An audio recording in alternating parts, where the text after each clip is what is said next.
ये है दिल्ली दर्पण।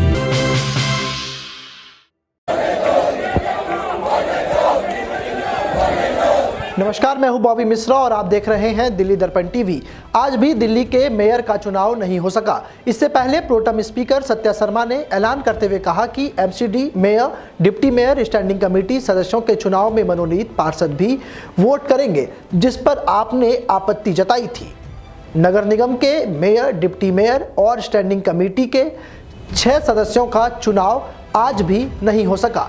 हंगामे के बाद सदन की कार्यवाही फिर से स्थगित कर दी गई।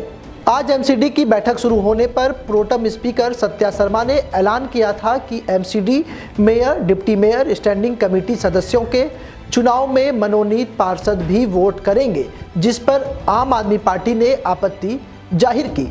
वहीं बीजेपी की तरफ से नारे लगाए जाने लगे।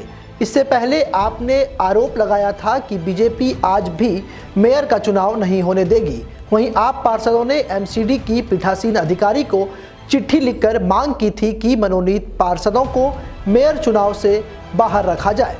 उनके मुताबिक संविधान में मनोनीत पार्षदों को वोटिंग का अधिकार नहीं है।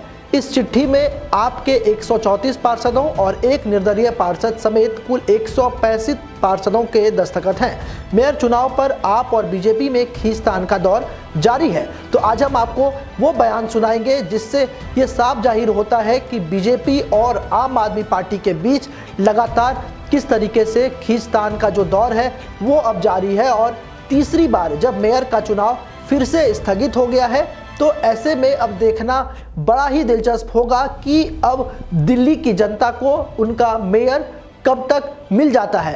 आज सुबह सुबह आम आदमी पार्टी ने प्रेस कॉन्फ्रेंस की, उसके बाद बीजेपी ने जिस तरीके से प्रेस कॉन्फ्रेंस कर आम आदमी पार्टी पर पार्षदों के खरीद फरोख्त का आरोप लगाया, इससे ये अब साफ जाहिर है कि दिल्ली की राजनीति में अब मेयर चुनाव को लेकर के बड़ी राजनीति होने वाली है। दिल्ली नगर निगम के भाजपा के सदस्यों को अपने पक्ष में वोट डालने के लिए पैसे और पदों का प्रलोभन दे रहे हैं।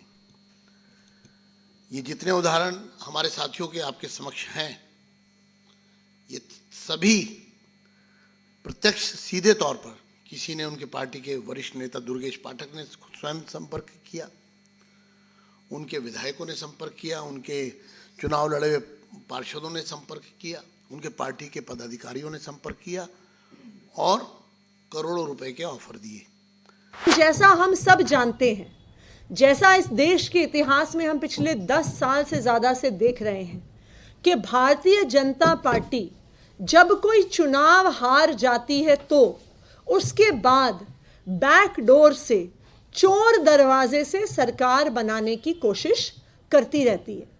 हमने पूरे देश में देखा है, अलग अलग राज्यों में, जो अब ऑपरेशन लोटस के नाम से जाना जाता है, कि चुनाव हारने के बाद भी भारतीय जनता पार्टी विधायकों को खरीदती है और चुनाव हारने के बाद भी सरकारें बनाती है।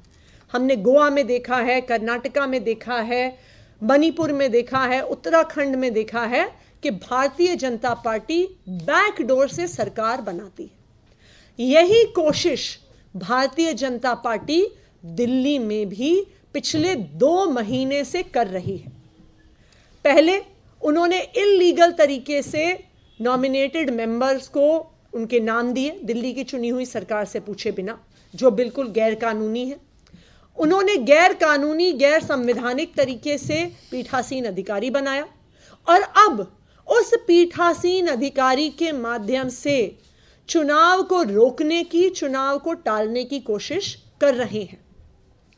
सारे मीडिया के साथी पिछली बार भी हाउस में मौजूद थे और सबने देखा कि किस तरह से भारतीय जनता पार्टी के पार्षदों ने हंगामा करके, बेवजह हंगामा करके हाउस को स्थगित कराया और भारतीय जनता पार्टी की पीठासीन अधिकारी सत्या शर्मा ने अपने ही पार्षदों के हंगामे की वजह से इंडेफिनेटली चुनावों को टाल दिया। नेक्स्ट कदम तो ये है कि अब हम सड़क पे,